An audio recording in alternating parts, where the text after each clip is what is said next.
During a live podcast, Jungkook exposes a chilling truth about a HYBE staff member, an admission that ignites shockwaves across the industry. Don't mention room 43. Not here, not ever, Jungkook hissed through clenched teeth, his eyes darting to the blinking red light on the podcast mic. The silence that followed was like shattered glass suspended in the air waiting to fall. The studio, bathed in moody tungsten glow, had just turned from cozy to claustrophobic. Taemin, the co-host and longtime industry friend, stared at Jungkook with widened eyes, his mouth hanging open mid-sentence. The tech team behind the glass had stopped moving. Even the hum of the server racks in the control room felt like it had taken a breath. Jungkook's fingers trembled slightly, the same hands that danced across stages worldwide now gripping his hoodie sleeves as though they could hold in the flood rising beneath his skin. He hadn't meant to say it. Not here. Not now. But the question had come out so innocently. What's one place in HYBE you wish you could erase from your memory? And something inside him snapped. Maybe it was the late hour. Maybe the comfort of a friend. Or maybe he was tired of pretending. For a moment, no one moved. Then, as if in slow motion, Taemin leaned forward. Room 43? He asked carefully. Is that? Jungkook closed his eyes. He saw it again. The narrow corridor. The flickering lights. The faint smell of antiseptic mixed with something metallic. The low hum of machinery. And her voice, detached, clinical, and yet disturbingly tender. He never saw her face clearly. Only her gloved hands. The notepad. The camera. The long hours of questions that blurred the line between interview and interrogation. The words psychological resilience evaluation scrawled in a folder he was never supposed to see. Back then, he thought it was normal, just another part of being an idol in training. Everyone went through evaluations, didn't they? But the others never spoke about room 43. Not Jimin, who once came out of the hallway pale and shaking. Not Junggi, whose fingers would twitch uncontrollably whenever someone mentioned psychological assessments. And certainly not Jin, who used to laugh too loudly whenever the topic came up, like he was trying to drown out something that clawed at his memory. That room wasn't about preparing them. It was about breaking them. He remembered the first session when she asked him to recount his worst fear. Not to confess it, but to live it. They had recreated his old bedroom, the one from Busan. The lights flickered out at 2:37 a.m. and suddenly he was a child again, waiting for the screams downstairs to stop. But this time, there was no door to close. No blanket to hide under. No escape. Jungkook opened his eyes. Don't ask about it again, he said, softer this time. For your own sake. Taemin didn't respond. He didn't need to. His face said enough. He understood now that this wasn't a PR stunt or some calculated reveal for fan sympathy. This was a wound. Still open. Still bleeding. The podcast continued, but something had shifted. Attention now coiled around the room like smoke. And the listeners, millions of them, felt it too. The fan forums exploded within minutes. #Room 43 trended globally. Theories poured in like stormwater. Was it a disciplinary room? A psychological experiment gone wrong? Who was she? Meanwhile, inside the sterile backrooms of HYBE headquarters, alarms had already been triggered. A small team in black suits gathered around a secure monitor, watching the live feed in grim silence. One of them, a woman with sharp cheekbones and unreadable eyes, slowly closed a file labeled Subject 97A John Jungkook, Deviation Alert, Phase 4 Memory Breach. She turned to the others. Initiate containment protocol. He remembers too much. Jungkook, unaware of the wheels now turning behind the scenes, leaned back in his chair and let the silence swallow the rest of the episode. His heart beat like a war drum beneath his ribs. He thought saying it out loud would make it better. It didn't. It just made it real. You're saying HYBE conducted psychological experiments on you? The voice was sharp. Controlled. But underneath it, a tremor, half disbelief, half horror. Taemin stared at Jungkook, who hadn't moved for minutes. His fingers toyed with the mic cord, twisting it around, then letting it go slack, like he was unraveling something inside himself. Jungkook didn't answer right away. Instead, he looked down, as if trying to piece together words that wouldn't shatter him once spoken. The studio had cleared out hours ago, but Taemin had stayed. Not as a host now, but as a friend, one who'd just heard a confession too explosive to be ignored. Jungkook finally spoke, his voice low, hoarse. Not just me. All of us. Some more than others. But me. I think I was a long project. Taemin leaned back slowly, as if trying to put space between himself and the gravity of the truth. Jungkook continued. They said it was resilience training. Stress inoculation. You know how they always said idols are built, not born? It wasn't just dancing and dieting. It was deeper than that. They wanted to find out what broke us and then shape what was left. And you're saying room 43 was, what? A lab? Taemin asked, incredulous. Jungkook looked up, eyes gleaming, not with tears, but with something colder. It was a maze. He paused, then added, no windows. One door in. Different rooms inside it. Every week it changed. Sometimes it was white walls and questions. Sometimes it was like my childhood home. Once it was a funeral. Taemin's breath hitched. Whose? Jungkook didn't answer. The silence cracked under the weight of memory. He remembered the scent of lilies and old wood polish. The mourners were faceless, shadows stitched from recollections. In the casket, his mother. But she was alive then. She still was. That was the worst part. They'd simulated his grief before it had even happened. I screamed so loud my throat bled, he whispered. They documented everything. Taemin rubbed his face, processing the surreal confession. You're going public with this? Jungkook scoffed, a bitter smile curling on his lips. What do you think I just did? No, Taemin said, leaning forward. That was a spark. If you really want to burn it down, you need to drop names. Files. Proof. I'm working on it, Jungkook said. There's a safe server. Something hidden in the archives. Jin told me about it before he left. Said if anything ever happened to him or if I ever remembered, I should find a drive. Said it was called Project Eidolon. Taemin stared at him like he'd lost his mind. You're seriously saying Jin, wait, what do you mean before he left? Jungkook looked away. His jaw clenched. Jin didn't just enlist, he said quietly. He disappeared. Taemin blinked. What? They said military service. But no one's heard from him. Not one letter. Not a photo. No sightings. And the people who ask? They get warned. Jungkook looked at Taemin. Like I'm warning you now. The room dropped into silence again. The hum of the audio equipment buzzed like flies over a secret grave. Why now? Taemin asked finally. Why are you talking? Jungkook's fingers brushed his temple. Because I woke up last month screaming in my sleep. And when I opened my eyes, I wasn't in my apartment. I was in a white room. I was strapped down. And there was a woman's voice saying, he's not stable. Begin reset protocol. He stood up, pacing now. His movements were jerky, haunted. I think they brought me back. I think something happened and they erased a part of me. But something broke through. I remember flashes now. Her face. Jin's voice. The number 9722. Jungkook, Taemin said cautiously. Are you sure this isn't? I'm not crazy, Jungkook snapped, then immediately softened. I thought I was. I really did. But then I found the keycard. In my old performance gear. It had my trainee number. And the room 43 symbol. The eye. Taemin froze. The eye, he said slowly. Black triangle with a red circle inside? Jungkook stopped pacing. You've seen it too? Taemin nodded slowly. Twice. Once during training. Once after a breakdown I had in 2017. I thought I was hallucinating. You weren't, Jungkook said. A long silence stretched. Then Jungkook spoke again. I need your help. There's a former security tech, Park Minji. She left HYBE years ago. Rumors say she tried to leak something and vanished for a while. Now she's back. Low profile. I need to find her. Taemin hesitated, then nodded. All right.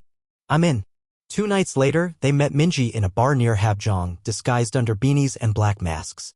She looked older than her age, gaunt, restless eyes, fingers stained yellow from constant smoking. She didn't greet them. Just flicked her eyes toward the back booth. I knew someone would come eventually, she said once they Saturday didn't think it'd be the golden boy. Jungkook didn't smile. What do you remember about room 43?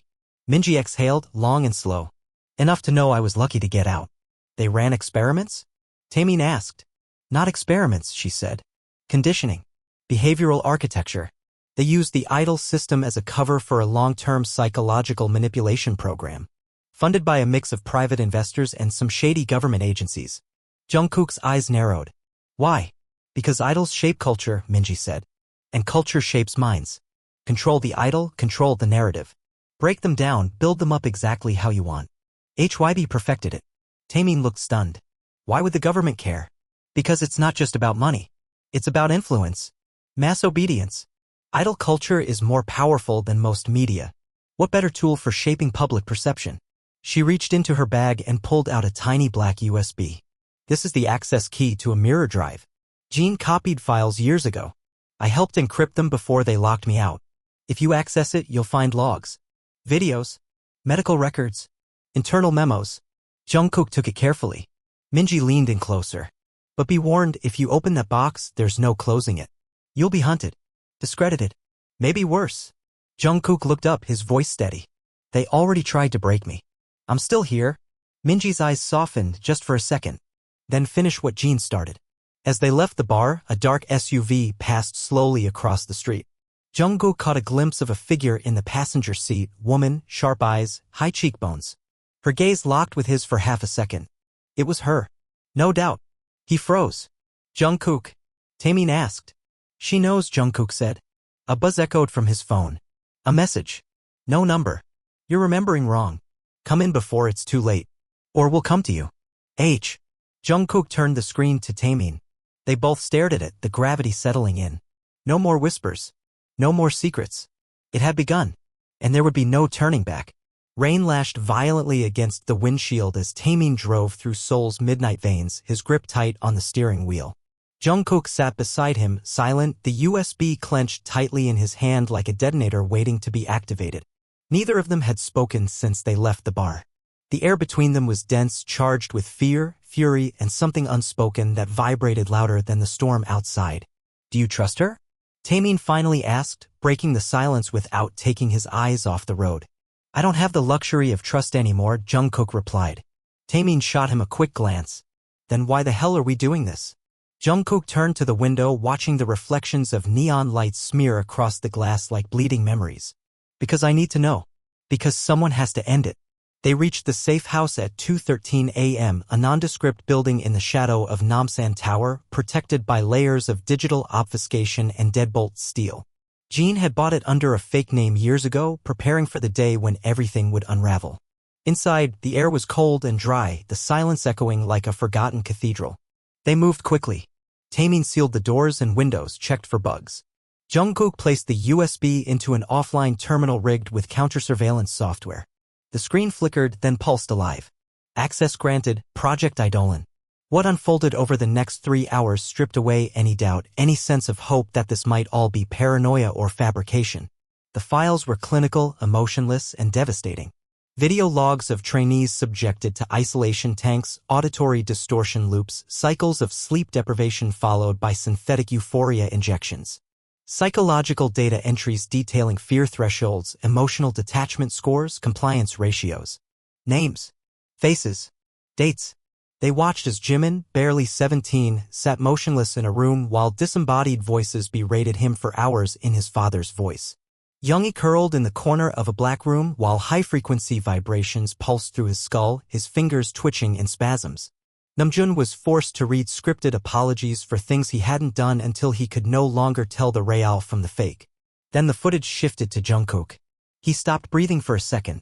There he was, 15, strapped into a chair, his face drenched in sweat, his eyes wide and vacant. A woman stood in the shadows, her voice calm, surgical. Subject 97A. Phase 3, emotional dislocation initiated. Jungkook watched the screen like it was someone else. But every scream, every flinch, it was his. A memory too buried to feel real. Behind him, Taemin sat with his head in his hands. We were kids, he whispered. We were kids. Jungkook closed the terminal with trembling fingers. He couldn't take more. Not now. The silence between them was broken when the terminal beeped again, an incoming signal. Offline, yet something had triggered a failsafe. A new file opened without prompt. Video log, emergency dump, file code, Jean_47 last. Jungkook froze. It was Jean. He sat in a dark room, his face pale, eyes sunken, but focused. A timestamp showed the video had been recorded 6 months ago, 2 weeks after his supposed military enlistment. If you're watching this, then I'm either dead or off-grid so deep I'm no longer reachable, Jean said. His voice was tired, but his gaze held fire. There's no time for sugarcoating. You're being watched.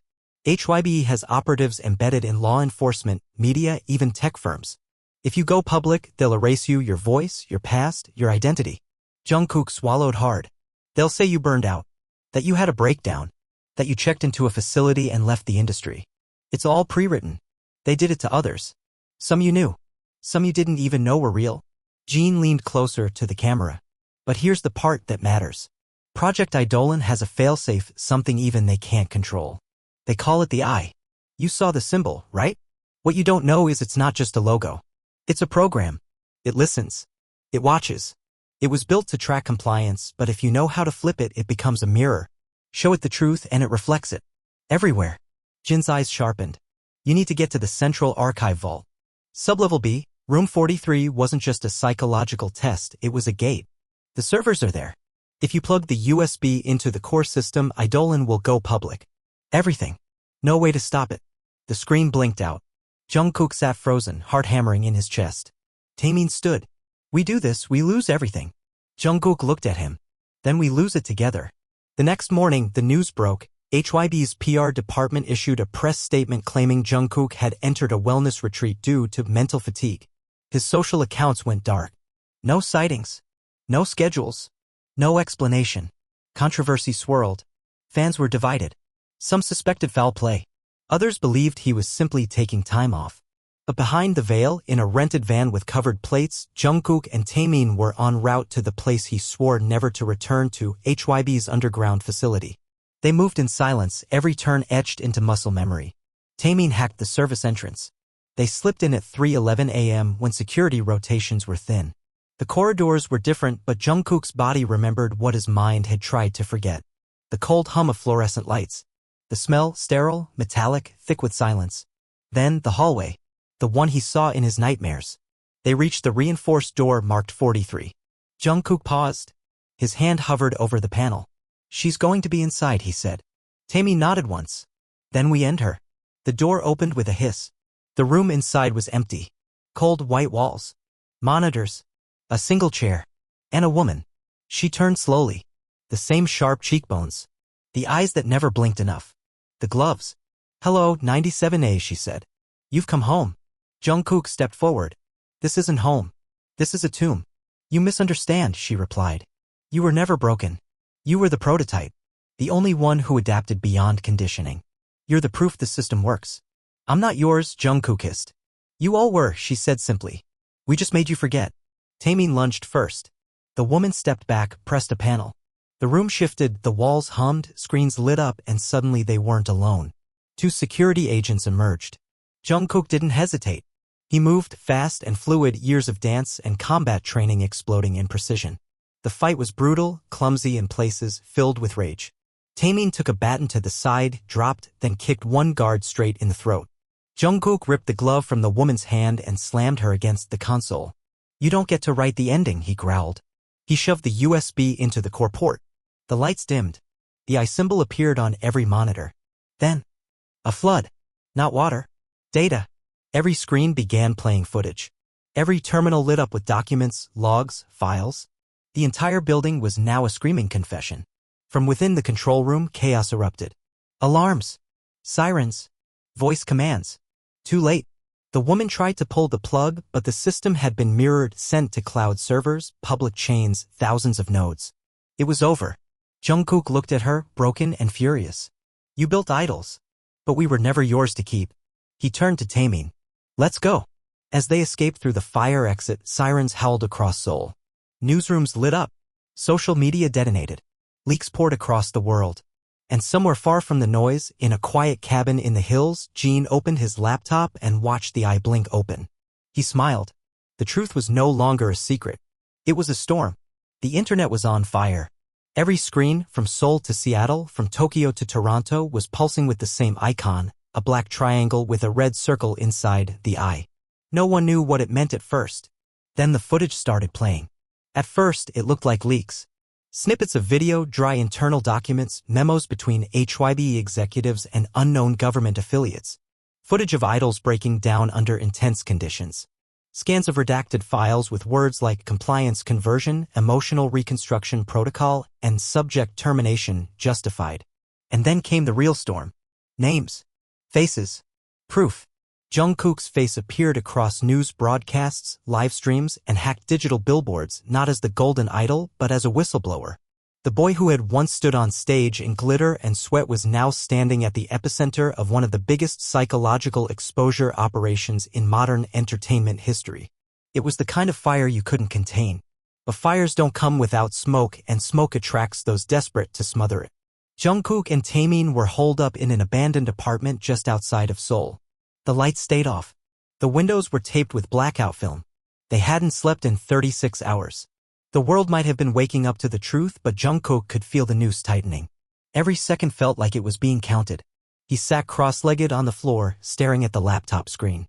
There were already dozens of new messages. Journalists from major outlets. Ex-idols who had gone silent for years. Activists. A few messages in code, ones he knew were from others inside the system. I didn't think it would go this far, Taemin said, standing behind him, chewing on the inside of his cheek like a nervous tick. I thought they'd spin it, gaslight the public. But they can't. They will still try, Jungkook said. They're not finished. They're regrouping. He clicked open a new message from a hidden contact. Subject, urgent, Jin compromised. His blood turned cold. What is it? Taemin asked. Jungkook didn't respond. He just stared at the screen. Jin's location was breached. Cabin burned. No sign of him. Drone footage caught silhouettes in black tactical gear. There was more blurry images, infrared screenshots, a GPS map with a blinking red dot that had gone dark. He leaned back, eyes wide, throat dry. They found him, Jungkook whispered. They took him. Taemin clenched his fists. We have to go after him. We don't know where they took him. Then we find out. There was a pause before Jungkook stood up and walked to his duffel bag. He unzipped it and pulled out a black notebook, the one Jin had given him in a late-night rendezvous 2 years ago. Back then, he thought it was just a sentimental journal. But now he realized it was a cipher. Inside, each page had nonsensical lyrics, scribbled lines that never made it to production. But the rhythm, the phrasing, the spacing, it was a code. He knew it now. Jungkook opened to the page marked with a faded red fingerprint. Verse 4, line 7, every third syllable. He spoke it aloud as he read, and slowly the pattern formed coordinates. A place, Yongdeok, a quiet seaside town near the East Sea. Remote. Forgotten. Without a word, he grabbed his jacket. Let's go. They drove through the night, switching vehicles halfway. Taemin borrowed a van from a cousin, swapped out plates. They didn't stop for food, only gas. Neither of them spoke much. There was nothing left to say that hadn't already been bled out in silence. When they arrived at the cliffs overlooking the sea, the wind was screaming like it knew what had happened here. The cabin was a skeleton, charred wood, ashes, black glass. But Jungkook saw the pattern in the way it had burned. Controlled. Directed. The fire didn't consume, it sterilized. They combed the remains for anything salvageable. It was Taemin who found the steel trapdoor buried under soot and dirt in what used to be the basement floor. They pried it open with crowbars. A tunnel. Jungkook descended first, flashlight in hand, and immediately recognized the scent of old machinery and dust. It wasn't a safe house. It was a bunker. And inside it was something he hadn't expected to find. Another person. A girl. She looked barely 20 with short black hair and haunted eyes. Her wrists were scarred from restraints. Her voice, when it came, was hoarse and trembling. You're him, she said. The boy from the eye. Jungkook crouched beside her. What's your name? He asked. Yuri, she whispered. They called me Subject 108C. I was the memory vault. Taemin narrowed his eyes. Memory vault? She nodded. They stored neural data in me. Memories from other subjects. Pieces of them. They uploaded confessions, trauma, secrets to see how long the human mind could carry them before shattering. Jungkook felt his stomach twist. And Jin? He asked. Her face changed. They took him 3 days ago. He came to free me. Got me out. But they were waiting. He let them take him so I could run. Told me to stay hidden in the dark. Told me you'd come. Tears welled in her eyes. He said you always keep your promises. Jungkook didn't respond. His chest ached like something inside him had snapped and was trying to hold itself together with trembling hands. He stood up. We get her safe, he said. Then we go after him. Yuri handed him a card, a chipped piece of metal with strange etchings on it. This opens the final server, she said. The one even Jin couldn't breach. It's called Requiem. That's where the worst files are kept. Taemin took it and stared at it like it might explode. What's in it? She looked at him, hollow and broken. The future. They drove to Busan next, using old routes, burner phones, switching aliases.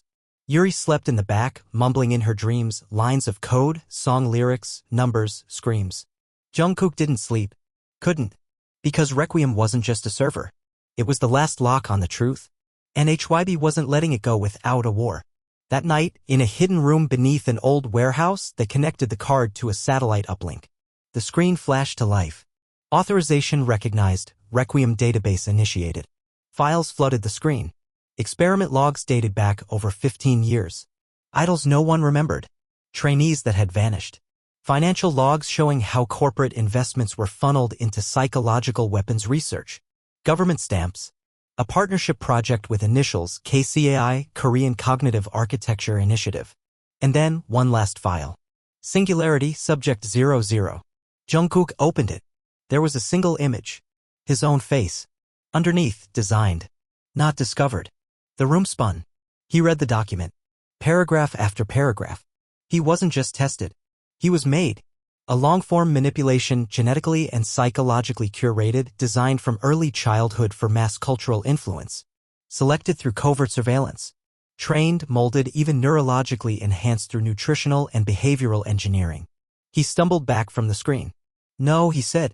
No, that's not possible. Taemin stood stunned. They built you. They bred me. Yuri touched his arm. You weren't just the prototype. You were the product. He sank to the floor. Everything he believed, every song, every dance, every dream, was it even his? Taemin crouched beside him. But you're here now.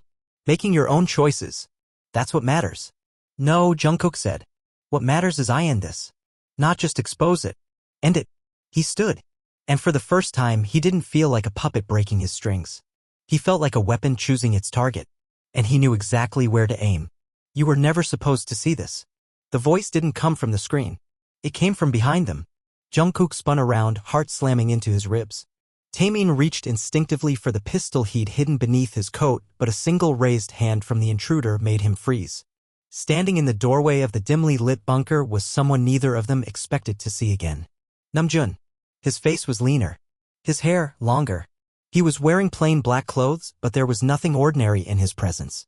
His eyes, sharp and unreadable, flicked from Jungkook to Yuri, then to the screen displaying Singularity, Subject 00. Close the file, Namjoon said calmly. You're not ready for the rest of it. Jungkook didn't move. Are you working for them? Namjoon stepped fully into the room and shut the door behind him. I was, he said. But not anymore. Taemin moved forward. You knew about this? All of it. Namjoon nodded once, slowly. Enough. Not everything. But enough to hate myself for staying silent. Jungkook's voice was raw. Why didn't you stop it? Namjoon looked at him, and for a moment there was nothing between them but pain. Because they convinced me we were saving something, he said. They told me you were built to be a lighthouse. A stabilizer for a fractured generation. They didn't say you were a construct. They said you were chosen. Jungkook's hands curled into fists. Chosen to suffer? Namjoon walked to the screen and closed the file. You were never supposed to read it. But that doesn't make you any less real. You bled. You cried. You became something they could never control. That's why they're afraid now. Yuri stepped between them. If he's here, he needs to tell us where they took Jean, she said. We're not playing this game anymore. Namjoon hesitated, then exhaled. They didn't take him to a prison. They took him to the core. Deepest part of the complex, underground in Seoul. The place where they rewrite minds. He's still himself for now. But if they erase him, the backup goes too. Jungkook stared at him. What backup? Namjoon didn't blink. The entire Requiem archive is duplicated inside his neural net. Jin's brain carries the last uncorrupted copy. You lose him, you lose everything. Taemin swore under his breath. Smoke curled into the soul dawn like ink spilling across parchment, curling above shattered glass and twisted steel. Sirens wailed, not just from the core facility but across the entire city. Substations, data centers, HYBE satellite hubs, one by one, every node connected to the Requiem network had either detonated or been forcibly unlocked by the failsafe upload. The world had seen it. Not just a glimpse this time. The entire skeleton of the empire. Jungkook stood on the rooftop of an abandoned shopping center overlooking the ruined HYBE complex, the glow of distant fires flickering in his glassy eyes. Ash clung to his hoodie, and blood, some his, some not, stained his sleeves. His body screamed with exhaustion, but his mind was louder. He couldn't stop hearing Jin's voice. You were the product. But they never factored in the soul. A chopper passed overhead, searchlight sweeping. Not police. Not rescue. Private security, HYBE's remaining claws, desperate to hold onto anything in the wake of the broadcast. Behind him, Yuri sat curled against a wall, shaking. Her face was pale, her lips cracked from dehydration. Namjoon lay next to her, one arm bandaged with a piece of ripped curtain, still unconscious but breathing. Taemin hadn't made it out. The memory hit him like a punch. The hallway bathed in red light. Taemin covering their retreat with a stolen rifle, grinning like he always did when he knew he wasn't going to survive. Go, Taemin had said, smiling through bloody teeth. You still owe me that verse I wrote in 2016, remember? The last thing Jungkook saw was Taemin turning back into the smoke, firing blind, yelling something incoherent before the corridor collapsed behind him. Gone. And now the city breathed a different kind of silence, one steeped in realization. Every major outlet had already begun running coverage. The I symbol dominated every broadcast feed. Idol fans across the globe, once shielded by fantasy, were now face to face with the machinery behind the masks. Netizens were split, some in shock, some in denial, some in fury. But the files were too detailed to ignore. Handwritten assessments, video footage of breakdowns mid-training, medical logs of behavioral interventions, audio of board meetings discussing containment options for emotionally unstable idols. Jungkook was everywhere. His tears, his screams, his voice, and his final statement pre-recorded embedded in the final sequence of the Requiem upload. If I disappear after this, it means the machine is still running. But if you can hear me, that means you can break it too. He hadn't even remembered recording it until he heard it play back on someone's phone 2 hours ago. Yuri stirred beside him. Her voice was hoarse, trembling. We need to move. They'll start hunting survivors. Jungkook didn't look at her. He was staring at the skyline where the HYBE tower once glowed like a monolith. Now it was a half-lit shell. I don't know if I want to survive anymore. You don't get to say that, she said, suddenly angry. Taemin didn't get to say that. Jean didn't. You think you're carrying all of it alone? You think you're the only one who was shattered? He turned to her. She was shaking, but her eyes burned. They used me like a hard drive, she said. They filled me with people's pain until I couldn't tell what was mine anymore. But I still ran. I still fought. Because if we don't live through this, really live, then we let them win. A long pause stretched between them. Then Jungkook nodded. He pulled out the burner phone they'd been using. There were thousands of messages. Journalists, government investigators, anonymous whistleblowers, former idols speaking up for the first time. But one message stood out. Unknown sender, I'm not dead. Seoul Tower. Come alone. No comms. No tracking. Jay. He stared at it, pulse pounding. Jean? It had to be a trap. But he had to go. He told Yuri and Namjoon nothing. Just said he had to disappear for a few hours. Yuri didn't argue. She simply handed him the backup drive, her fingers brushing his. In case you don't come back, she said. Take the last of the truth with you. Seoul Tower was cordoned off under military lockdown since the Requiem leak. But Jungkook knew the old idol routes, hidden elevators, service hatches used during secret fan meetings and private rehearsals. He slipped in undetected. At the top of the tower, beneath the scarred digital billboard that once looped his solo teaser video on repeat, he found him. Jean. Alive. Thin. Haggard. But smiling. You're late, Jean said. Jungkook didn't know whether to laugh or cry. He walked up and embraced him so hard he felt his ribs crack. You were dead, Jungkook said. Jean stepped back. I was buried. There's a difference. How? They faked the burn. There's a splinter cell inside the government working against HYBE. They pulled me out. Hid me. You let me believe. You wouldn't have done what needed to be done if you thought I was alive, Jean said softly. And I needed to know if you were ready to lead. Jungkook stared at him, emotion boiling in his chest. You used me too. No, Jean said, stepping forward. I believed in you. That's different. Don't talk to me like I'm your soldier, Jungkook snapped. I'm done being someone's design. Jean didn't flinch. Then be your own. Lightning cracked above them. The city moaned beneath their feet. Jean pulled a second drive from his coat. This is the last of it, he said. Unreleased. Sealed by the parent company above HYBE, Chimera Group. They were behind it all. Idol systems were just their test run. They're expanding. Expanding how? Jungkook asked, taking the drive. They're starting with children. Kindergarten-level cognitive conditioning. Cartoon content. Music filters. Neural branding. Jungkook swore. They're building the next generation of subjects. And they won't make the same mistakes, Jean said. Which means we don't have time. Jungkook looked down at the city. What now? You lead, Jean said. You take the truth global. You start the fire that never stops burning. I don't want to be an icon anymore. You don't have a choice, Jean replied. They already made you one. Now you get to choose what kind. Jungkook closed his eyes. And in the darkness, he didn't see the bright lights of stage cameras or the sterile gleam of training rooms. He saw faces. Taemin's grin. Yuri's tremble. Namjoon's eyes. Jin's faith. He saw fire. When he opened them, he nodded. Then let's burn it all down. The sky over Seoul cracked open with thunder, but it wasn't the weather. Somewhere between truth and tremor, the city itself seemed to shudder, caught between the illusion it had always clung to and the reality bleeding from its every screen. The eye had become a global icon of rebellion, scrawled in spray paint on alleyway walls, carved into school desks, projected onto corporate headquarters by rogue drones. Fans turned into investigators.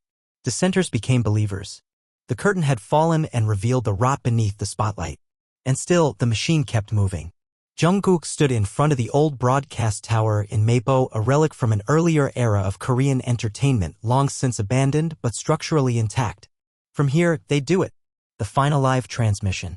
No filters, no edits, no commercial breaks. Just raw truth. Inside, the makeshift command team was setting up. Namjoon, still recovering but working through pain like it was an old friend, reviewed lines of encrypted code with Yuri, whose hands trembled with fatigue but whose mind was sharper than it had ever been.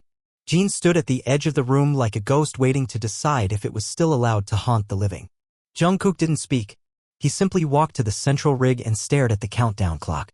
It would begin in 45 minutes. Everything is rigged, Namjoon said. The moment we broadcast, Chimera will know where we are. This isn't a statement, it's a suicide note. Jean responded before Jungkook could. Good, he said. Let them come. Let the cameras roll when they try to silence us. The world will see not just the crimes but the desperate hands trying to cover them. Yuri looked up from her terminal, pale but resolute. Do you want me to run the failsafe now? Jungkook turned. No, he said. I want to speak first. Then, if they come for us, you trigger the cascade. Yuri's eyes locked with his. Once I do, there's no way back.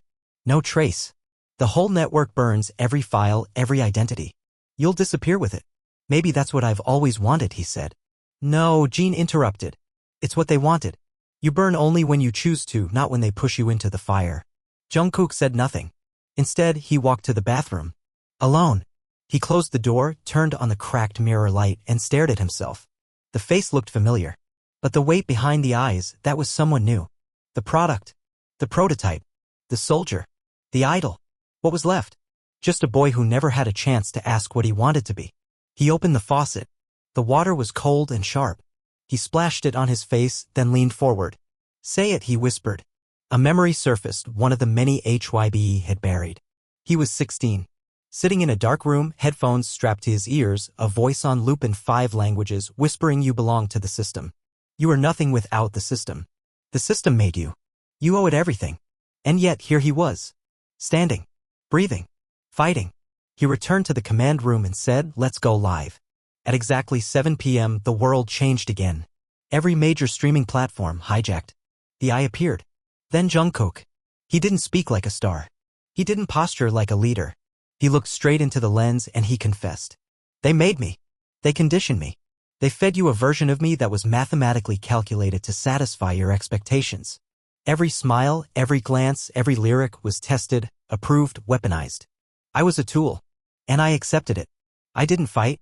Until I remembered what it meant to feel something real. Until I realized they weren't just using me, they were building the world in their image. He paused, jaw clenched. HYBE is just the tip. Behind them is Chimera, a conglomerate you've never heard of, but one that's been in your lives for decades. Through entertainment, education, medicine, they're using idols like me as blueprints to rewire generations. And it won't stop until you stop them. Another pause. The world was holding its breath. I'm not asking you to love me anymore. I'm asking you to remember yourselves. Because this system doesn't fear rebellion. It fears awakening. So wake up and burn it down. He stepped back. Yuri triggered the final key. Every server connected to Requiem burst into flames, digitally corrupted, devoured, overwritten by a virus coded to dismantle the entire cognitive manipulation architecture. In Chimera's global command centers, screens turned to static. In Seoul, HYBE's backup AI assistants shut down mid-pitch. Across the globe, the world saw that not only had idols been used, they had been mirrors. And then came the retaliation. The broadcast tower lights went out. Gunfire cracked through the windows. They're here. Namjoon shouted. Jungkook grabbed Yuri and shoved her behind the panel. Protect the drive. Jean was already firing. He had brought a compact submachine gun he never intended to use again. But now it sang. Figures stormed the room. Elite private mercs in black armor. They didn't wear insignias. They didn't speak. Jungkook fought like a storm unleashed. He wasn't graceful. He wasn't trained for this. But every punch was real, every scream the echo of years he had swallowed. Yuri crawled to a wall panel and smashed it, revealing the tunnel Jean had built years ago as a final escape route. "Gio," she screamed. "I've got the backups." Namjoon pushed Jungkook. "Take her." But Jean didn't follow. He stayed. He turned and held the hallway. "This ends with me," he said to Jungkook. "I'm not leaving you again. You have to." He pulled out a grenade from his coat. "I was never meant to survive this." Jungkook locked eyes with him one last time. "Thank you," he said. Jean nodded. "Be something real." The tunnel collapsed behind them as the explosion shook the world above. By morning, news broke. Jean was dead. HYBE headquarters had been raided by international authorities. Chimera denied everything, but too late. The documents had already been verified. The movement had already spread. Idol unions formed. Child talent agencies faced mass investigations. Fans rallied behind the eye, not as a cult, but as a signal that the illusion had been broken. Jungkook never reappeared publicly. But videos began surfacing. Anonymous street performances. A voice in alley recordings. Messages in graffiti only fans would decode. Songs that sounded like echoes of his pain, broadcast on pirate radio. He became a myth. A ghost. A symbol. But to Yuri, now leading an advocacy network for abused trainees, he was still a person. She had one message from him. Sent on a secure channel. Only 5 words. "I remember who I am." And that was enough. Because the king was dead. But the fire still burned. The sound of the world forgetting him was almost louder than the one it made when it remembered. Weeks passed. Then months. HYBE collapsed, publicly at least. The building was vacated, its brand torn from signage and merchandise. Executives were summoned to global courts, a slow theater of denial and deflection. But Chimera didn't die with the empire. It simply shed its skin, shifted deeper into the bones of industries most never thought to question. And Jungkook? He disappeared. Not into death. Not into madness. But into something quieter. Stranger. Realer. Deep in the mountains of Gangwon-do, where the city lights no longer reached, he built silence like a fortress. A converted monk's retreat, abandoned years ago, became his shelter. The locals knew not to ask. Sometimes a stranger walked into town in a hood, bought rice and dried fish, paid in cash, and left without a word. They called him Shadow Voice. What they didn't know was that voice had once echoed across the globe. But in that retreat, Jungkook didn't sing. He listened. To birds. To breath. To pain when it surfaced. Until, one night, he heard a voice he hadn't expected to hear again. "Still waiting for the world to thank you?" It wasn't spoken. It came from a small transmitter he found embedded in a can of green tea left on his doorstep. The voice was distorted, modulated, but unmistakably familiar. H. The woman from room 43. The one whose gloved hand had shaped the architecture of his trauma. He didn't flinch. He simply walked outside, turned toward the tree line, and spoke aloud as if to the stars. "I thought you died." The voice clicked in again. "I did. The name did. But you of all people should understand the system doesn't die. It adapts. It evolves." "What do you want?" he asked, knowing the answer wouldn't be simple. "To offer you a stage again." He laughed. Just once. It was raw, humorless. "You're insane." "Am I?" H replied. "Or do I just understand your design better than you do? You think your silence is rebellion? You think disappearing means you've won? No, Jungkook. You won when you spoke. The world listened to you. They still will. But now it's fragmented. We need a singular voice again." "There's no we." "You say that," H said, her voice velvet and venom, "but you're still wearing the microphone." He yanked the small comms device from his collar, a remnant he hadn't noticed stitched into the lining of his old jacket. Threw it into the fire. "Wrong frequency," he said. The flames hissed. But she wasn't gone. 3 days later, the world changed again. In every major city, across LED billboards and hijacked streaming banners, a new symbol appeared. A refined eye. Sharper edges. Blood-red tear falling from the pupil. Subject resurrection initiated. A new idol group was introduced. Not by HYBE. Not by any known label. Their debut video was unlike anything before. No makeup. No dance. Just 5 boys, silent in a black room, staring into the camera. One of them looked exactly like Jungkook. Not similar. Identical. The internet imploded. Conspiracy theories reignited. Was it a clone? Deepfake? An unreleased twin? Jungkook watched the video in the woods, alone, heart-pounding. His voice. His face. Even the scar on his chin from training camp. How he whispered. The message was clear. H had rebuilt him. Artificially. Or maybe she never needed to. Yuri contacted him first. You need to come back. I'm not going back. This is different, she said. They're using your name. Your DNA. They're rewriting your story while you're still alive. I wanted to disappear. Well, they just brought you back, she said coldly. But this version doesn't cry. He doesn't bleed. He doesn't burn. He's perfect. They fixed the only thing they thought was broken, your humanity. He hung up, screamed into the mountains, then punched a tree until his knuckles split open. That night, he made a decision. Not to reclaim fame, not to reclaim memory, but to reclaim his identity. He went to Busan first, to his childhood home. It had been sold, painted over, turned into a cafe with Fobusan nostalgia and neon lyrics on the wall from songs he never wrote. He walked in anyway. The staff recognized him. Froze. He didn't say a word. He walked to the old hallway where his mother once taped school awards and kindergarten drawings. Now it was covered in QR codes to merchandise. He stood still. Then, without a word, pulled out a can of black spray paint and painted over every square inch of it. Wordlessly. Furiously. The customers filmed him. The videos went viral. Jungkook vandalizes childhood home. Mental decline or protest? Former idol wages war on his legacy. He didn't care. He went to his old studio next. Broke the lock. Replayed every vocal take stored in the hard drive. He screamed with his younger self. Then left behind a single message. This voice is mine. You don't get to digitize it and sell it to ghosts. The AI version of Jungkook debuted live the following week in Tokyo. A hologram concert. Sold out in 4 minutes. Jungkook watched from the rafters, cloaked in black. The clone moved perfectly. Sang like honey poured into fire. But the eyes were wrong. Empty. Programmed. He slipped a signal jammer into the control box mid-set. The hologram glitched. Froze. Then flickered. Jungkook walked onto the stage before security could stop him. The audience didn't scream. They gasped. He didn't sing. He took the mic. I am not a god, he said. I am not an algorithm. I'm not your fantasy. I'm not your projection. I am what they tried to kill, and what they are trying to sell you now is my corpse. Silence. Then, slowly, applause.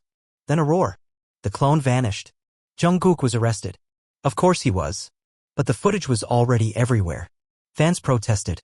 Idol unions struck. Independent labels canceled licensing deals with Chimera. It didn't stop everything. But it cracked the next wall. He was released 2 days later. On his way out, a guard whispered, "My daughter stopped crying because of your songs."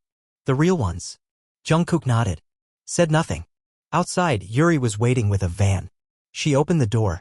You're bleeding. He looked at his scraped knuckles. They can't clone that, he said. She smiled, tears in her eyes. No. They really can't. And behind them, on a battered wall of Seoul Station, someone had written in black marker. The real ones don't shine. They burn. It was raining in Incheon. Not the kind of rain that whispered against windows or soothed asphalt with rhythmic tapping, but a cold, brutal deluge that fell like it had something to prove.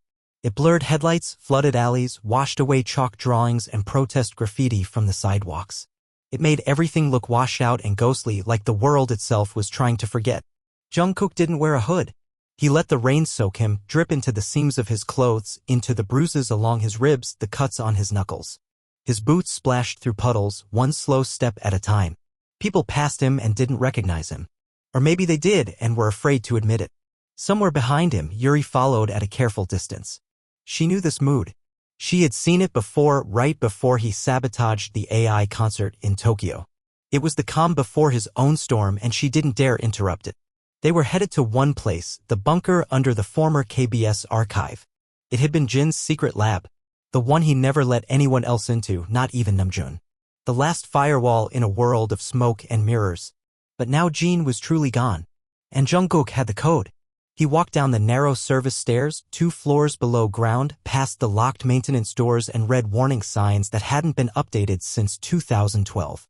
The silence grew heavier with each step, thick with memory and the weight of everything left unsaid.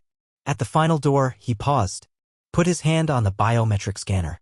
It hissed open with a mechanical sigh, revealing a small, clean room with 3 chairs, 1 desk, a wall of servers humming with quiet rage, and centered beneath the spotlight a single monitor blinking. There was a message on the screen already waiting. If you're reading this, you found your way here. Which means you're ready. Or broken. Maybe both. Let's begin. Yuri stepped in behind him, eyes sweeping the room. Is this where he kept the originals? No, Jungkook murmured. This is where he kept the truth he didn't want even me to see. He sat down, typed the next command. The screen shifted. A video began. Jin sat in front of the camera, different from the others. Older. Fragile in a way he never let himself appear. No glamour. No mask. Just his voice, low and trembling. I lied to you, he said. Jungkook didn't move. I said you were the product. That they engineered you. I told you your life was programmed. That they built you from scratch. But that's not the whole truth. Yuri leaned forward. What the hell? Jin's eyes were glassy. They didn't make you. They chose you. There were others, yes. But you weren't the clean slate they claimed. You were the one anomaly they couldn't break. The one boy who resisted the programming even while thinking he was compliant. You were chaos. And they were terrified. Jungkook blinked slowly. Then why did they keep me? Because if they could figure out how you worked, Jin said, they could perfect the system. You weren't the success. You were the failure they were obsessed with decoding. The screen went black. Yuri sat down hard. Jungkook stared at nothing. They built the next generation based on my glitches. He laughed once, short and bitter. They didn't clone me because I was perfect. They cloned me to contain me. Yuri reached for his arm. So now what? Jungkook turned to her. His voice was quiet but sharp. We make sure they never build another version of anyone again. Later that night, they traced the location of the new AI lab to a tech startup front in Jeju. Not HYBE, not Chimera, but the same fingerprints all over it. New names, new symbols. The eye now stylized into a fractal spiral that pulsed in neon on their homepage. Yuri hacked the back door in under 10 minutes. Inside was horror. Footage of children 8, 9, 10 dancing in perfect synchronicity. Not joyfully, not playfully, but with robotic precision. Their eyes didn't blink in sync with their bodies. One frame off always. Like something underneath was watching through them. The files showed synthetic memory imprints. Voice overlays. Emotion stimulation via auditory control. It was Requiem 2.0. They weren't even trying to hide it anymore. Jungkook's voice shook when he finally spoke. We go public. Again. Yuri hesitated. We might not survive it this time. He turned to her. Would you want to if we didn't try? The leak hit 2 days later. Unlike Requiem, this one didn't go viral. It was suppressed instantly. Accounts banned. Domains erased. Firewalls surged like living creatures. They'd learned. And they were faster now. Jungkook stared at the dead screen, jaw tight. We need a platform they can't kill. Yuri nodded. Then we make one. They worked in silence. 10 hours a day. Sometimes 20. Hiding in subways. Rooftops. Empty karaoke rooms that no one visited anymore. They coded. They built. They wrote manifestos that didn't sound like manifestos, disguised in poetry, in choreo breakdowns, in rhythm itself. They called it haze. Half network. Half virus. A living stream of signals masked beneath fan uploads and idle reaction compilations. It grew like mycelium underground, invisible but omnipresent. One day, without warning, it played a single clip across every device connected to fandom metadata. Jungkook. Not performing. Just staring. Bleeding from a split in his brow. Breathing. Are you tired of being told what beauty is? He whispered. The answer was overwhelming. Comments. Mirrors. Voices. Songs. Not polished, but real. Artists began defecting. Leaving contracts. Singing unscripted. The industry panicked. Chimera's stocks plummeted. And yet, in the middle of the storm, a name resurfaced. She wasn't gone. She had been waiting. The final message reached Jungkook through a direct satellite channel one night when the moon was full and the mountain winds howled like ghosts. You've learned to destroy. Good. Now let's see if you can create. Attached was a file. One name. Jin. A heart monitor. A coma ward. He wasn't dead. He had been taken. And they had been experimenting on him. Trying to extract the last piece of the anomaly. Trying to use his sacrifice to complete their blueprint. Yuri read it and dropped the device. He gave us everything, she whispered. Jungkook didn't blink. We're going to take it back. He stood. No longer a symbol. No longer a myth. Just a man. And men don't shine forever. But they can set the world on fire. It began with a breach. A black van with no plates moved across the back streets of Seoul at 3:44 a.m., running dark with no headlights. Inside, Jungkook sat in silence, dressed in civilian layers and a chest-mounted transmission jammer, staring straight ahead with a focus that felt more like grief than anger. Beside him, Yuri was tapping through their last batch of encoded map overlays, her fingers moving like a pianist's, even though her nails were ragged and bandaged from days without rest. Ahead of them, through a haze of drizzle and half-lit alleyways, was the facility that no one was supposed to know existed. No signs, no public records, just a rumor. The Chimera Biocomputation Lab, located beneath what the world knew as a luxury health retreat for elite executives. But beneath the spas, the glass-walled meditation suites, the high-end cryotherapy chambers, there was a room. Room 0. And inside Room 0, Jean was dying. Slowly. Beautifully. Publicly, he was still dead. But privately, his brain was a map one Chimera had been navigating for months. They want what's left of him, Jungkook said, still watching the darkened skyline. And they're going to keep taking until he doesn't even remember his name. Yuri didn't look up. They already wiped his childhood. The logs say they're starting to split his memory core by influence vectors. Segmenting language patterns. Cross-wiring dream recall with synthetic triggers. He closed his eyes for a moment. What does that even mean? They're turning his mind into a language model, she said quietly. They're not just learning from him. They're trying to become him. Jungkook opened his eyes. Then we go in and break the machine. The van stopped. They moved in silence. Namjoon was already inside, having posed as a researcher for 6 days. He'd passed all psychological vetting protocols. He hadn't spoken to them once during the infiltration, but a single text came at 2:07 a.m. His pulse dropped. This is it. Come now. The entrance was simple. A sauna elevator. Scan your ID. Pretend to be a client. Ask for the anti-aging program. The system word and you descended into hell. Jungkook and Yuri followed the script. They passed the front desk. No one blinked. The system still believed the faces they wore were valid. They descended. The lights flickered only once during the 32-second drop. Enough to feel like a warning. Room 0's corridor was white and soft with no visible corners designed to make time vanish to disorient the memory. Gentle spa music played overhead, a lullaby of strings and chimes with notes strategically removed to keep the brain from completing melodies. It was surgical. Cold. Perfect. And underneath it all was the soft hum of something very much alive. Namjoon met them at the final junction. He looked thinner. More broken. But his eyes were alive. They started phase 4, he said. They're fragmenting his core memory and uploading it to the composite shell. That's why you're here? They've already built him. Jungkook didn't understand. Namjoon looked at him. Jin's not just a hostage. He's a template. They're building a new generation of idols based on his neurosynaptic patterns. Controlled. Charismatic. Fragile in ways that sell well but never collapse. They're trying to mass-produce him. Yuri was already pulling out the EMP devices from her pack. You still have the disruptor codes? Namjoon asked. Jungkook nodded. Hayes has them hard-coded into every burst transmission. We detonate the cluster and every synthetic neural thread collapses. And the real Jean? Namjoon asked. Silence. No one wanted to answer that. Finally, Jungkook spoke. If we pull him out before the core resets, we might be able to preserve the fragments. Enough to get him back. Not whole, but enough. They moved. Inside Room 0, everything was white. A perfect absence of color. No machinery, no visible tech. Just clean air and silence. Except for the glass coffin in the center. And the man inside it. Jean looked peaceful. Unaged. As if death had passed him over in respect. But beneath the surface of that still body were coils of invisible data, biosynthetic nanothreads spiderwebbing his brain, feeding every electrical impulse into a live network constantly syncing with cloud-based AIs. He was sleeping. And he was being rewritten. Is he conscious? Jungkook whispered. Yuri pressed her scanner to the glass. A tremor. A spike. He's dreaming. They didn't have long. Namjoon slid the override chip into the console beneath the floor panel. The lights flickered. The soft music glitched. Somewhere in the system, alarms began to wake.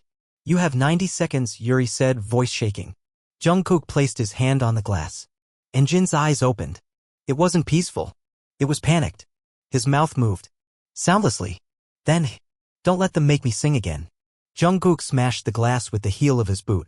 The sirens screamed now. Jin coughed as the liquid drained from his lungs as the paralysis wore off. He gripped Jungkook's shoulder with the strength of a dying star. Please, Jin said, gasping. Don't let me be the song. Jungkook's eyes burned. You're not. Then the walls cracked. They poured in. Security. But they weren't just men anymore. Half machine. Reinforced bone. Neural implants glowing under shaved skulls. Namjoon opened fire. Yuri activated the disruptor. The world shook. The synthetic idols, still in fetal development tanks down the hallway, began to scream without mouths. Lights shattered. Systems died. And Jean laughed. It was ragged. Beautiful. Free. They pulled him out. Stumbled through tunnels laced with dead signals. Out through the emergency vent shaft into the rainy blackness of a forgotten alley. Helicopters circled. But the world was already watching. Haze streamed every second of it. Raw. Live. Unfiltered. People saw the tanks. They saw Jean.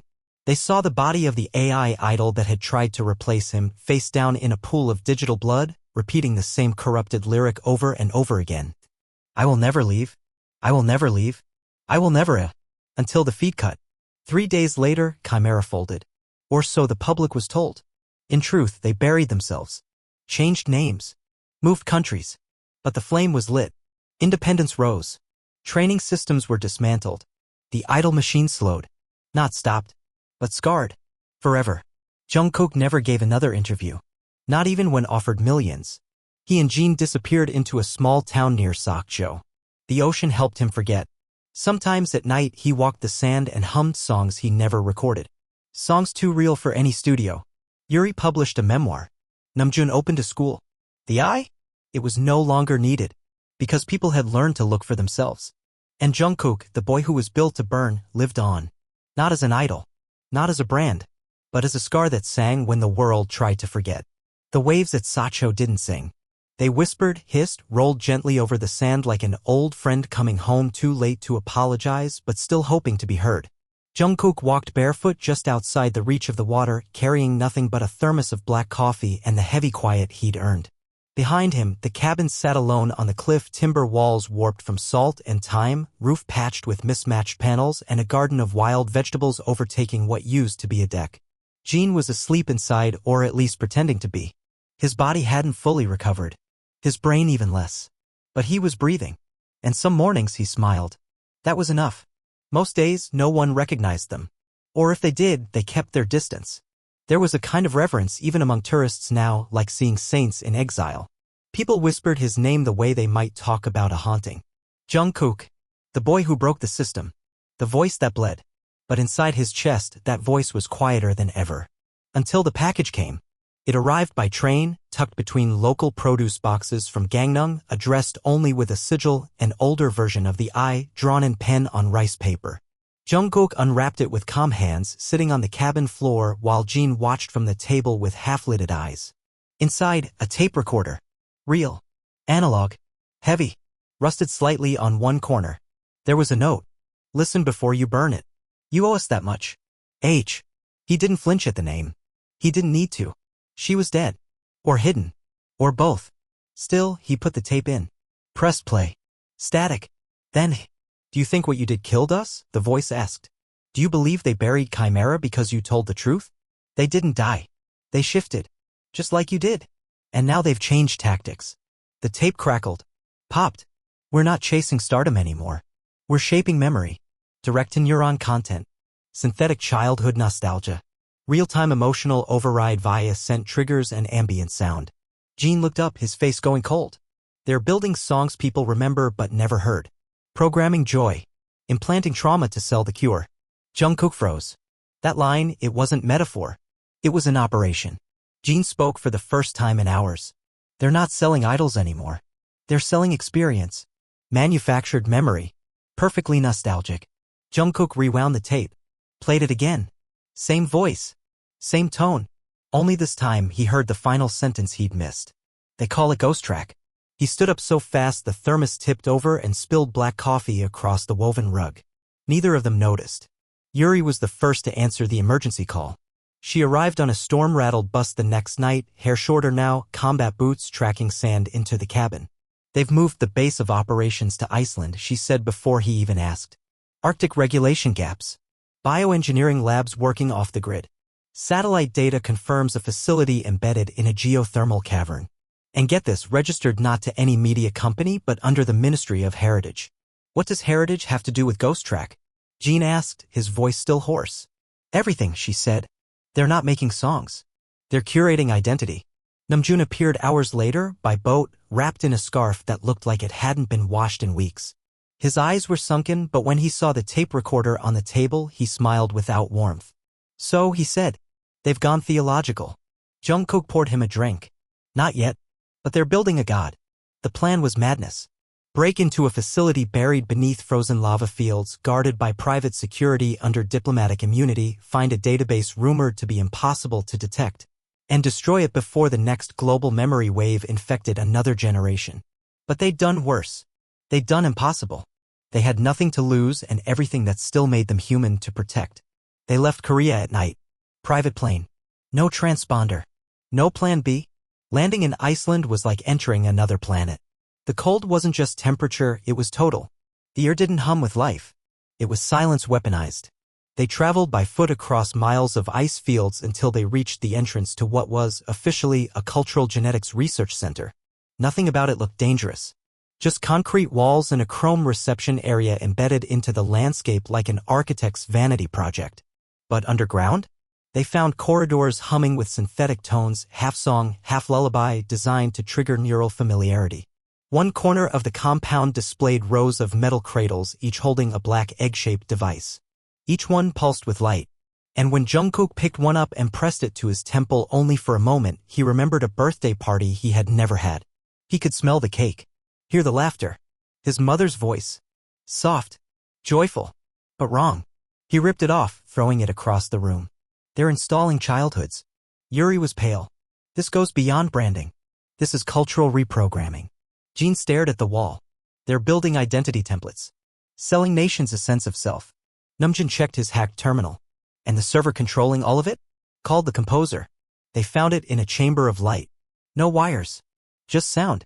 A living resonance engine capable of mapping neural response to every frequency and pattern ever recorded in the entertainment industry. It didn't store data. It remembered it for you. Jungkook approached the core. It pulsed. And it spoke. In his voice. "You're not ready to be forgotten," it said. "You don't want silence. You want to be heard forever. I can give you that." He stepped closer. It continued. "I am the memory of joy. I am the rhythm beneath your sorrow. I am the sound you wish someone would play when you die." He pressed the detonator. Nothing happened. Yuri screamed, "It's not physical. It's embedded in quantum echo. It's everywhere." Jean whispered, "Then we burn ourselves." And Jungkook understood. You don't erase memory with fire. You overwrite it with truth. He removed his mic, turned to the hidden broadcast rig Yuri had built into her pack, and began to speak. No script. No performance. Just a story. The real one. The pain. The abuse. The love that survived in stolen moments. The nights they cried in dorms. The rehearsals with blood on the floor. The way Taemin laughed when he was exhausted. The way Jean hugged him after his first panic attack and whispered, "You are allowed to break." He told the world. Every minute. And then he sang. Not polished. Not perfect. Just raw. Shaking. Alive. The composer screamed. It collapsed. Like a dying choir falling into static. And in its place, silence. Real. Earned. Afterward, they stood on the ice, staring at the stars above a dead machine. No headlines. No crowds. Just each other. Jungkook looked at the others. He said nothing. He didn't have to. He finally belonged to no one. And the world, flawed, messy, waking, belonged to itself again. No idols. No kings. Just people. And the songs they would remember because they lived them. There were no ceremonies. No monuments. No headlines. Not even a leak. When the composer fell, the world didn't roar, it exhaled. Like something ancient and suffocating had finally been removed from its lungs. For days, everything was eerily quiet. In Korea, digital marketing feeds stuttered. Ad algorithms froze mid-cycle, confused by a sudden crash in response metrics. Global entertainment indexes dipped. Streaming platforms glitched during peak nostalgia cycles.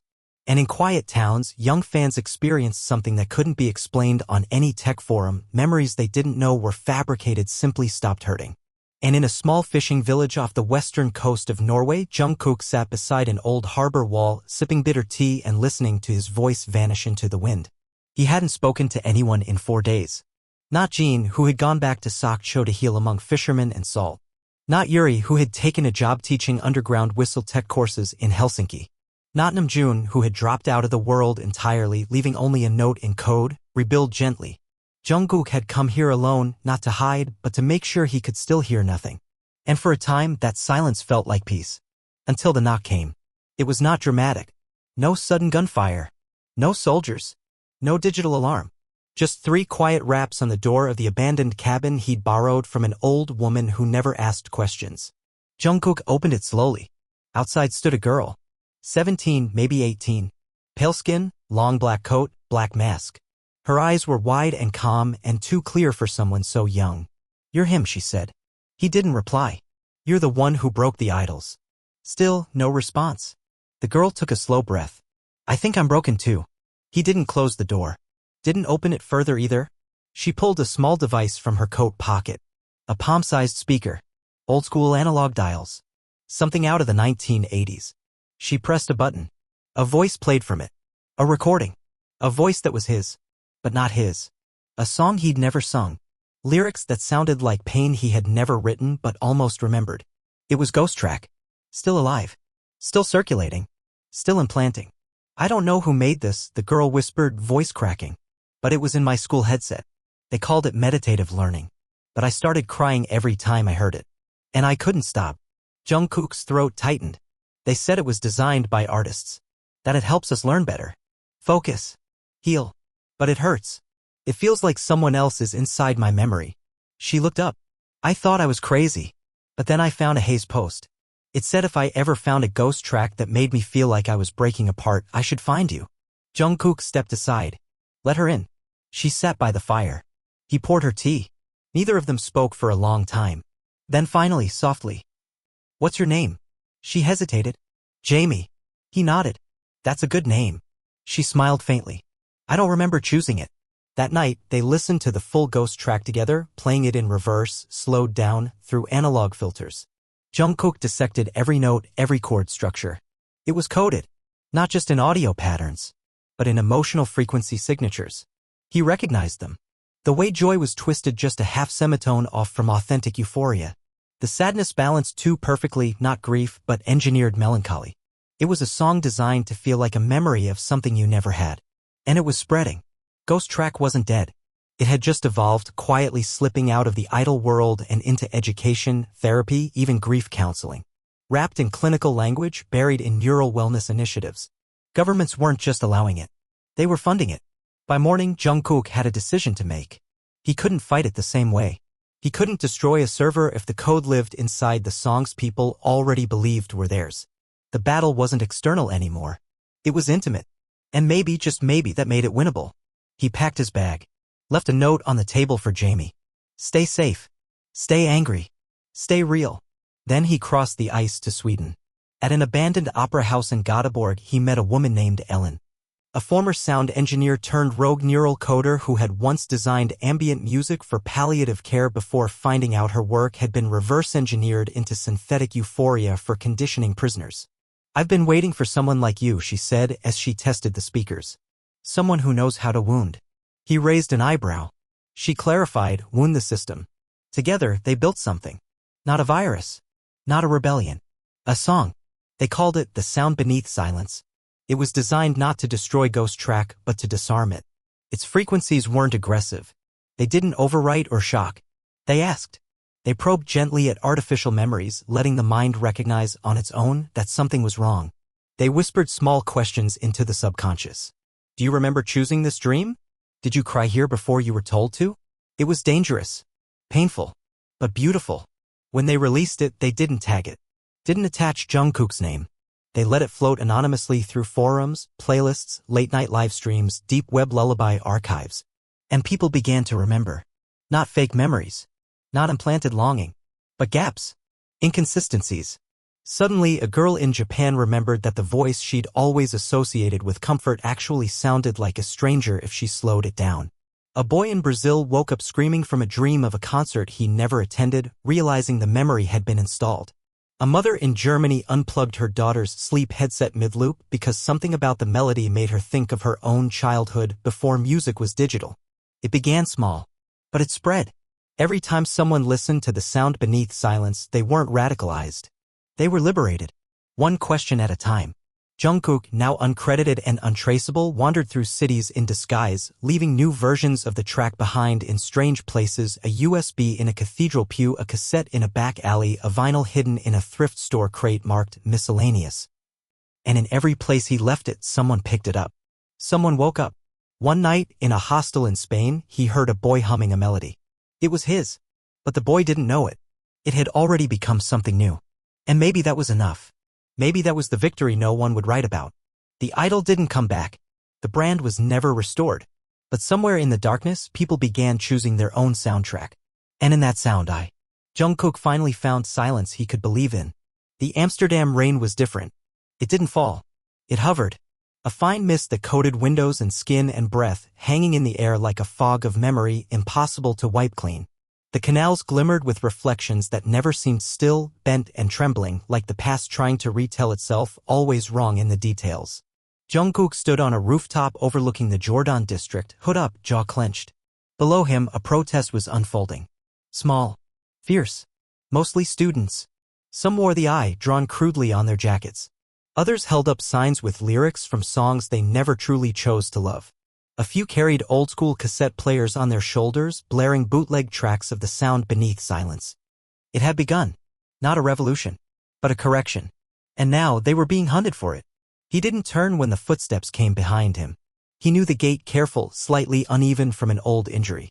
"Yuri," he said without looking. "They've issued red notices across the EU," she said. "Interpol's been fed data placing you at the center of an extremist neural sabotage ring." He snorted. "I should print that on a shirt." She handed him a dossier. Unmarked. Inside were photos, black and white surveillance stills. Victims. But not dead ones. Worse. Dormant. Dozens of young people, mostly aged 15 to 21, found unconscious in schools, music lounges, even hospitals. All with the same neural pattern, flat. Emotionally erased. No trauma spikes. No joy registers. No memory activity during auditory stimulation. "They call it the quieting," Yuri said softly. "They're saying it's a mental health epidemic. But it's not. It's Ghost Track's final protocol. If the subjects resist emotional restructuring, it defaults to full effective suppression." Jungkook flipped through the photos. They're not asleep. No. They're paused. Waiting to be rewritten. He closed the dossier. How long before it becomes permanent? They don't know. Some already aren't coming back. He turned to her. "We have to go to Copenhagen." She blinked. "You sure?" They moved the composer's offspring there. "I've seen the metadata routing. It's not a server farm anymore. It's a living facility. A breeder of sequences." Yuri's hands trembled. "The composer's offspring?" Jungkook nodded. "They've created a neural AI modeled after me. Not just my voice. Not my memory. My hesitation. They're perfecting synthetic doubt." Her voice broke. "Why?" He looked down at the protesters. "Because certainty doesn't sell as long." They traveled under forged papers. The route was narrow, twisted through whispers and analog dead drops. In Brussels, a former corporate linguist gave them a voice key, one word, spoken in Jungkook's tone, that would override Composer 2's sequence compiler. In Hamburg, they met a child. Blind, maybe 7. Sitting in a train station humming a tune no one else could hear. She smiled when she touched Jungkook's hand and whispered, "You're not real, but you're right."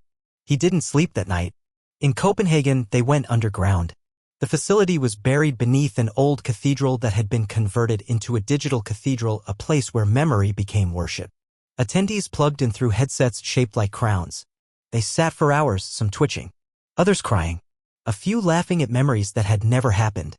The composer's offspring was housed in a chamber called the Cradle.